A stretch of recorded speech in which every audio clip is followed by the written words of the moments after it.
As pessoas que falam que a EOCA não pode ser usada por neuropsicopedagogos, talvez elas não saibam aplicar a EOCA, tá? E tá tudo bem, às vezes muitas pessoas falam coisas que elas não sabem, tá tudo bem.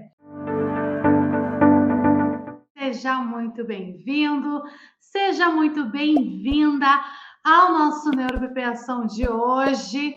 Eu sou a Karen, neuropsicopedagoga, e eu te ensino a começar os seus atendimentos, mesmo sem clientes, sem instrumentos e sem consultório, e viver de neuropsicopedagogia. Ela é uma entrevista, tá? Tem os seus critérios, e o sujeito, ele vai, a partir dos estímulos que ele tem, então isso é o processo de assimilação, tá?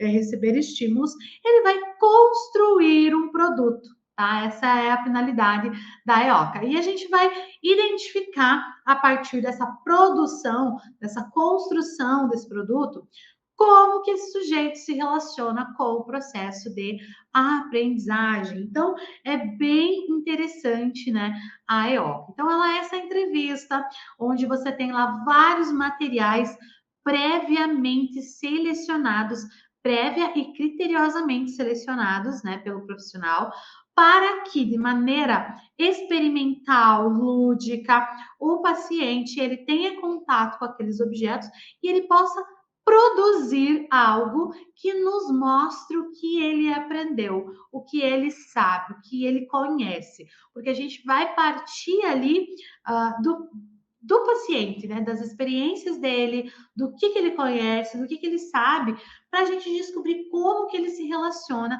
com o processo de aprendizagem. Então, isso é a EOCA. E aí, a partir disso, a gente vai observar, né, alguns comportamentos ali do nosso paciente, a gente vai observar como que ele como chegou ao final do processo, o que ele construiu, por que ele construiu aquilo, como que ele se movimentou diante daqueles materiais. Então, assim, a princípio, né, quando ela foi criada de maneira clássica, né, a EOCA ela era um monte de materiais colocados numa mesa e aí a pessoa chegava e tinha que fazer alguma coisa ali.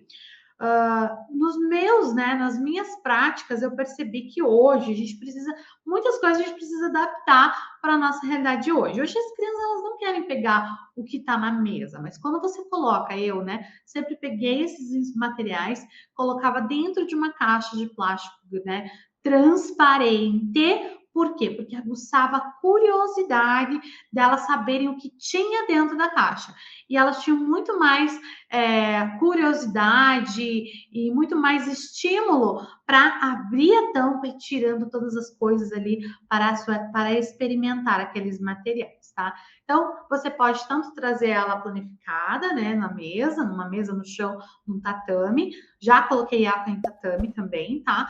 E você pode colocar em caixa, não tem problema. O importante é que os materiais selecionados estejam relacionados com a idade do paciente que você vai atender e, de preferência, que na anamnese você já tenha descoberto ali uma dica, né, alguma coisa do que ele gosta, da área de interesse dele, para que você também coloque algum objeto relacionado com a área de interesse dele, tá?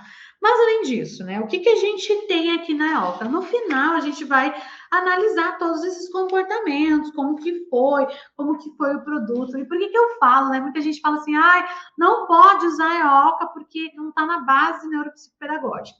Mas assim, lembra lá que a nossa base é a psicologia cognitiva, Piaget é o pai ali da psicologia cognitiva, ele estudou a estrutura cognitiva, ele estudou, né, ele criou a epistemologia genética, que é a teoria do desenvolvimento humano, segundo Piaget, que a partir dele vários outros teóricos estudaram e criaram novas teorias, novas perspectivas a partir da teoria, mas Piaget é muito consolidado, então é uma teoria que a gente tem que levar em consideração.